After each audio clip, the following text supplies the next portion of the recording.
Segundo bloque de Plural.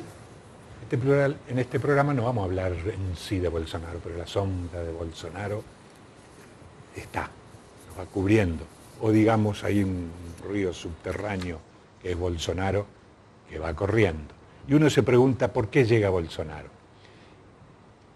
El miércoles, a la tarde, mientras se discutía el presupuesto, el diputado misionero Luis Pastori, que llegó a ocupar un lugar que ningún otro diputado desde 1983 ocupó de Misiones, y eso que hubo exgobernadores que fueron, pero él logró ponerse en el centro porque es un laburante de lo contable. Entonces fue informante del presupuesto de ajuste monetarista neoliberal. Mientras él hablaba, afuera se había desatado la furia. Nosotros tenemos filmaciones hechas de una azotea que no se han pasado de la represión, de la violencia de la represión. No importa quién tiró la primera piedra. ¿Se puede decir quién tiró la primera piedra? Pastori clamaba en el recinto por tolerancia, que lo dejaran hablar, mientras afuera la policía hacía una cacería de los militantes populares. Veamos lo que la producción preparó. Termina el diputado Pastori y le vamos a dar la palabra al diputado Rossi para que haga una moción. Concluya, diputado Pastori. Gracias, señor presidente. Llamo a los colegas diputados que tengan tolerancia, que sean democráticos, por favor, que nos escuchen, porque así evidentemente es imposible poder hilvanar las ideas. Estamos ante una discusión fundamental, sean tolerantes, por favor. Diputado Pastori. Nosotros lo hemos escuchado con mucha atención. Diputado Pastori. Tomen asiento. Bueno, veían en la captura que tuvo que volver Emilio Monzó, que se había retirado un poco porque si no la sesión se le iba de las manos, porque estaban muy enojados los diputados y Pastori pedía tolerancia. No es una cuestión de que está ahí. Es una cuestión interesante para debatir en algún programa acá. La tolerancia con los intolerantes. En la historia del mundo, la tolerancia con los intolerantes se lleva puesto a los tolerantes. Esto quedó graficado muy a las claras con Hitler, con Mussolini, con todos ellos. O sea, Hitler llega a través de elecciones. Y en su momento hablaba acerca de la tolerancia. La tolerancia que tuvo el pueblo alemán con un intolerante como Hitler se llevó puesta a los tolerantes después. O sea, esto no es un juego de palabras el que estoy haciendo. Sí. Puede pedir tolerancia quien es tolerante. La tolerancia que está teniendo hoy todo el pueblo argentino con un modelo económico que lo está oprimiendo debería ser cuestionada al final de este proceso, porque ya el pueblo argentino ha tenido tolerancia con intolerantes y sabemos cuál ha sido el final de la película. Así que no cualquiera puede reclamar tolerancia. Por lo menos desde mi punto de vista, repito, se puede ser tolerante con quien es tolerante, pero cuando un intolerante, Pastori está reclamando lo que nunca tuvo en las filas de la Unión Cívica Radical. Además, el ejercicio del poder en las filas de la Unión Cívica Radical, donde la han expulsado a María Lozada y a mí por opinar diferente y no querer acompañar a Macri.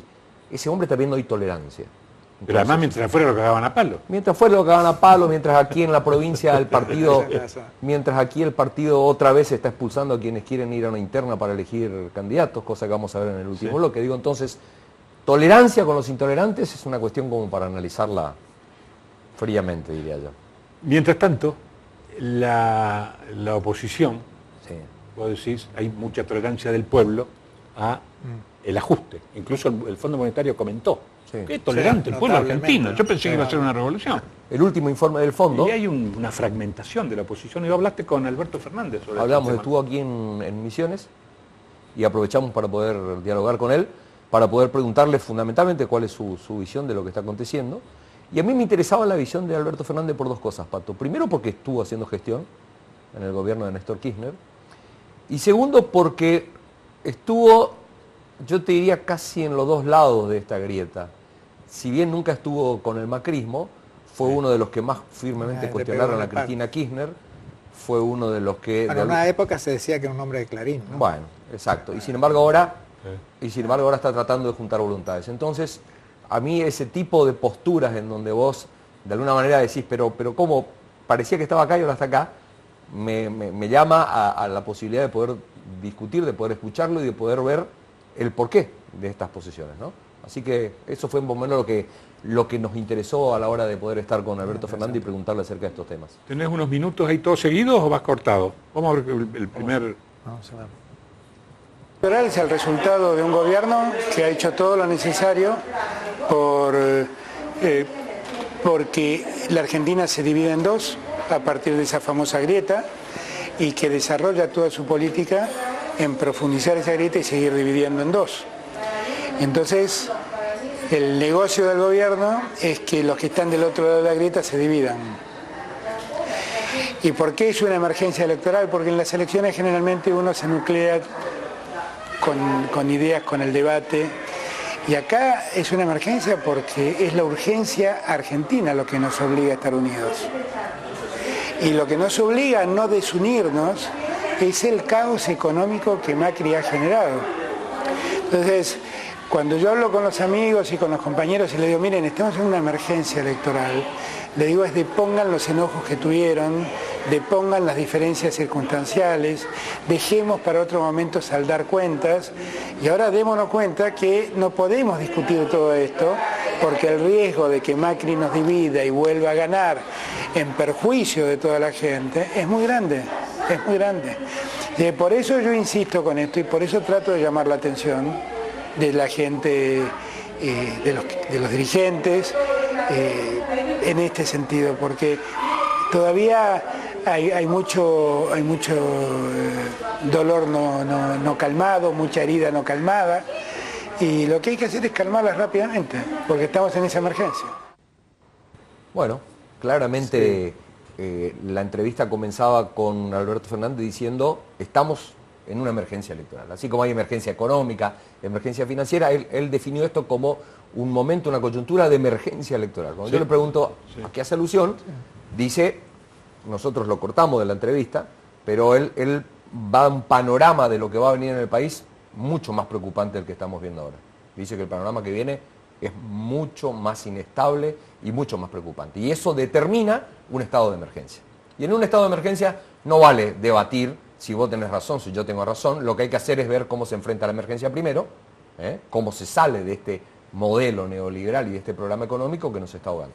Así que él con esto daba un marco conceptual al por qué está girando por el país y está pidiéndole a todos que depongan los intereses particulares justos de cada uno en este momento para poder armar una especie de frente patriótico para enfrentar estas posiciones. Diríamos los intereses personales en todo caso, ¿no?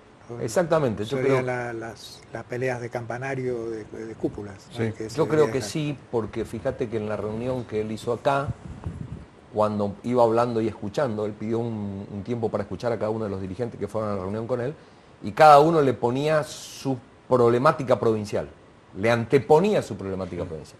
No, porque a nosotros nos pasa esto, porque yo no puedo ir con fulano porque me pasó esto años anteriores, yo no puedo ir con sultano, y yo no quiero estar con la renovación por tal y tal cosa.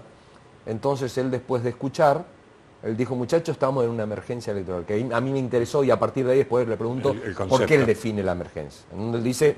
Sí, los alineamientos no son ideológicos. Exactamente. Son antiliberales. Él dice, este es un momento en el cual hay dos posiciones muy fuertes. Según él, estas dos posiciones son tan fuertes que se van a llevar puesta a la vereda del medio, por eso él abandona el esquema con Massa y por eso él está tratando de convencerlo a Massa de que no vuelva a ser una posición intermedia, porque termina jugando para una de las dos posiciones, porque no hay posibilidad de que exista ¿Cómo sigue tu entrevista? esa autopista. Después, cuando él decía, bueno, hay que tratar de juntar a todo lo diverso para hacer un frente patriótico, yo le pregunto si se está dando esto, porque él viene de estar recorriendo el país. Sí. Entonces yo lo que le digo es, bueno, a ver, esto que usted está propugnando, esto de lo cual ha venido la provincia de Misiones a convencer, ¿está dando resultado? Eso le preguntamos. Sí. No necesariamente porque no hay mucho lugar donde ir a buscar votos, porque como el gobierno propicia esa división de la grieta, el mundo electoral queda entre los opositores y los oficialistas. Para aquel que es peronista, es muy difícil pescar el mundo del oficialismo, o de la laguna de los oficialismos. Se va inexorablemente porque no hay mucho lugar donde ir a buscar votos, porque como el gobierno propicia esa división de la grieta, el mundo electoral queda entre los opositores y los oficialistas. Para aquel que es peronista, es muy difícil ir a pescar al mundo del oficialismo o en la laguna de los oficialismos, porque este oficialismo es un oficialismo profundamente antiperonista y ha logrado construirse a partir de la reacción al peronismo. Hay que hacer memoria. Macri empezó hablando de la pesada herencia y repentinamente empezó a decir que la Argentina que vivimos hoy es el resultado de 70 años de peronismo. Entonces ha planteado que este es un debate con el peronismo y por eso no hay muchos lugares donde ir a buscar los votos. Se buscan en el lado de la grieta donde está el peronismo o en el lado de la grieta donde está el antiperonismo. Si la pregunta es, a mí me gusta este escenario, lo detesto. Si la pregunta es, ¿y esto cuánto tiempo más va a seguir? Espero que Macri termine el 10 de diciembre su gobierno y nos pongamos a cerrar esa grieta. Ningún país puede vivir de este modo. Ninguna sociedad puede desarrollarse de este modo. Así que no es que yo la esté promoviendo, la estoy padeciendo.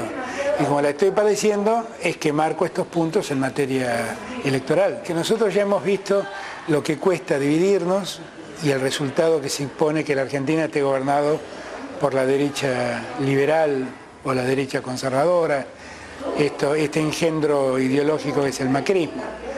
Entonces por eso yo entiendo la política es así, ¿no? La política es contradicción de intereses y muchas veces divide a la gente. Pero tenemos que hacer el esfuerzo de tratar de unirnos, realmente lo digo. Y unirse no es estar de acuerdo con el que piensa como uno. El que está de acuerdo con el que piensa como uno es una soncera. El secreto de la política es unirse con aquel con el que tenés algunos puntos de encuentro y potenciar esos puntos de encuentro. En función de eso, no se puede prescindir de los votos de la renovación aquí en la provincia de Misiones. Yo no me quiero poner a hablar de la provincia por respeto a los misioneros y yo la verdad no soy quien para opinar.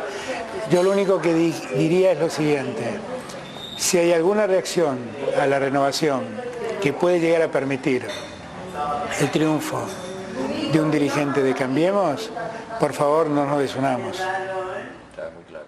Bueno, vale aclarar rápidamente, porque al principio se disparó, hubo un problema técnico, que Alberto Fernández habla desde el justicialismo y tiene un desdén que a mí me impresionó hacia toda otra fuerza política. Él cuando está hablando de que nos tenemos que unir todos, uno piensa, bueno, está hablando de la pluralidad, no, está hablando del justicialismo. Y me lo aclaró un par de veces. Me dijo, está todo bien lo de Alfonsín, lo de Stolbizer. Es un detalle que proviene acá lo que tenemos que juntar son los justicialistas y esto se terminó. O sea, él está hablando de la unidad del justicialismo. Por eso yo digo, bueno, ¿se está logrando o no se está logrando? Y él dice, mirá, no importa si se está logrando o no, se va a terminar logrando porque lo que está haciendo Macri es antiperonismo. Viejo, nos tenemos que juntar porque ya no se trata de cuestiones solamente económicas. Macri fue girando y ahora los peronistas somos los culpables de todos. Los peronistas, los sindicalistas, todo. Entonces casi una especie de autodefensa. Con lo cual, la posición de él es que tarde o temprano, producto de este ataque, el campo del justicialismo, porque él no hablaba de todo el campo popular, siempre hablaba del justicialismo. Y yo le preguntaba, queriendo introducir o que abra un poquito más el juego, y decía que sí, que era interesante que vengan otras fuerzas, pero que si el justicialismo se junta, si se reúnen, se termina el tema. ¿Y qué más le preguntaste? Y después le pregunté sobre el rol de la Iglesia. Un rol que no se puede dejar de lado, sobre todo por la construcción que está haciendo en esta multisectorial, ¿no? Entonces yo le preguntaba la irrupción, porque él fue con Ciro Gómez a verlo al Papa un mes antes de las elecciones en Brasil, para ver si lograba el respaldo del Papa para la liberación de Lula y que Lula sea candidato. Como yo sé que había estado en el Vaticano, que había estado con el Papa, entonces era obvio que quería saber cuál es su posición al respecto de cómo la Iglesia está participando claramente en la construcción de una alternativa en la Argentina. Yo la verdad tengo una enorme admiración y un enorme respeto por el Papa, ¿no? Que empiezo aclarando esto porque creo que los argentinos lo metemos al Papa permanentemente en temas locales en los que el Papa particularmente no se involucra. Ahora, yo he sido muy crítico de la Iglesia, por ejemplo en los años de la dictadura, esa Iglesia cómplice que cayó. Yo la verdad creo que todos teníamos que estar muy contentos que ahora tenemos una Iglesia que se preocupa por los que pierden el trabajo, que se preocupa por los que son pobres, que se preocupan por los maltratados. Esa es la Iglesia que uno quiere. Yo el otro día vi primero una tremenda manifestación, absolutamente en orden, no hubo un solo problema en la manifestación, y los obispos predicando lo que predica la Iglesia, ¿no? Unidad, paz, pan y trabajo. Y me parece que nadie tiene que ofenderse por eso. Nadie. Y yo prefiero 1000 veces a esta iglesia que se compromete con los más débiles que aquella iglesia que fue cómplice de los poderosos. 30. Bueno, ahí estaba la pregunta final que yo le hacía a Alberto Fernández, y que a mí me resultó interesante, Pato, porque fíjate vos, cuando yo le pregunto a él sobre el rol de la iglesia, le estoy preguntando sobre otro actor que enfrentó al kirchnerismo en el final de su mandato. Tanto Alberto Fernández como la iglesia estuvieron enfrente, claramente enfrente. Y ahora están queriendo reunificar el campo popular. O sea, hay claramente un cambio de posiciones. Lo que explica Alberto, de alguna manera, lo explica desde el lado del justicialismo. Acá hay un ataque al peronismo. El peronismo es el culpable de todo. Y nosotros no nos creemos los culpables. Él contesta desde el justicialismo. Interesante saber la posición de la iglesia. Sé que no tenemos tiempo como para analizarlo, pero sería bueno para otro programa. ¿Por qué la iglesia también hizo el giro? Porque la iglesia ha hecho un giro. Así como Alberto te explica el giro de él, sería interesante saber y nosotros podemos decularlo. Pero sé que hay otro tema para el programa. Hoy vos estuviste cubriendo. Estuve en una conferencia de prensa que dieron la dirigencia de las dos agrupaciones, Poder Cívico y, ¿cómo se llamaba la otra? Radicales en Acción, que quisieron participar de la interna convocada para la renovación partidaria y se encontraron con que el oficialismo que, digamos, según dijeron desde el año, prácticamente desde el 83, se mantiene en el poder dentro del esquema radical misionero, cambiando las caras un poquito, pero siempre dentro de una línea endogámica, ¿no? Se encontraron con que tiene una alianza espuria con la Junta Electoral, y la Junta Electoral se ha dedicado a impugnar sistemáticamente la posibilidad de participación de estos dos nuevos sectores que expresan un intento de, podemos decir así, de renovación, de cambio dentro de la base radical, ¿no? Tal es así que finalmente la Junta Electoral rechazó las presentaciones de estas dos listas. La Junta Electoral partidaria. Partidaria, exactamente. Y de hecho, Arjol, que es el candidato a la lista 3, unidad, digamos, esa palabrita que merece muchos análisis, prácticamente se ha declarado ganador. Entonces fueron a la justicia federal, judicializaron nuevamente la interna radical, diríamos que no es la primera ni será la última probablemente que pasa, y estamos ante una situación, un impasse en esta interna que lo tendrá que resolver esta instancia de la justicia. Esperemos que sea justicia, ¿no? Bueno, yo independientemente de las posiciones de cada uno de los actores de esto, lo que está mostrando es el fracaso de la Unión Cívica Radical de allanarse a los consensos, que es el triunfo de la política. Claro. O sea, todas las últimas internas del radicalismo han ido a la justicia, entonces hay un fracaso del diálogo dentro de la Unión Cívica Radical. Un partido que siempre se jactó históricamente que mientras los otros partidos elegían a dedo, el radicalismo iba a internas democráticas, ahora termina siempre en la justicia. Acá hay un fracaso del diálogo, sea porque las posiciones de uno o de otro lado son irreductibles, y entonces termina dirimiendo la justicia. Justamente algo que nosotros cuestionamos acá desde Plural ha sido el avance de la justicia como una especie de superpoder que se ha arrogado facultades que son de la política. Bueno, si los políticos le siguen dando lugar para que la justicia se arrogue esas facultades, el campo decisorio de la justicia terminará tomando todo el campo de la política. Totalmente. Es algo realmente... tiene que ver con lo de Bolsonaro y con todo lo que hemos ido desarrollando. Sí, con lo que sería la antipolítica que se viene generando ya a partir de los cambios estructurales que se han dado en el poder, los poderes hegemónicos desde los 90, que en este caso vemos cómo la esencia del radicalismo, esa democracia interna, no está sobreviviendo. Pero sobre todo la gente ve que estas compulsas, Pato, esta lucha, es por posiciones de poder. No es para solucionar el problema a la gente. No es que hay un esquema que está cuestionando, qué sé yo, si se vota o no el blanqueo y otro que no lo quiere votar el blanqueo. Son pujas internas por espacios de poder. Frente a esto está el armado de la lista de diputados y el año que viene el proceso electoral, pero no hay posiciones, claro, porque no se esté discutiendo ideológicamente. Nos marcó el relojito. Nos Nos tenemos que ir. La última palabra de Bolsonaro y la UCR, ¿cómo vincular todo este proceso? Sí, vinculo con el triunfo avasallante de la antipolítica desde los 90. Te robó, te robó tu... No, Estás total, haciendo escuela. totalmente de acuerdo. Totalmente de acuerdo. Bueno, nosotros con la sombra de Bolsonaro en todo esto, que no está Bolsonaro, pero está la sombra, está la amenaza de Bolsonaro. Y reiteramos, Brasil para nosotros es el canto a la libertad de uno de sus emblemas, que es Vinicio de Moraes. Hasta el martes que viene.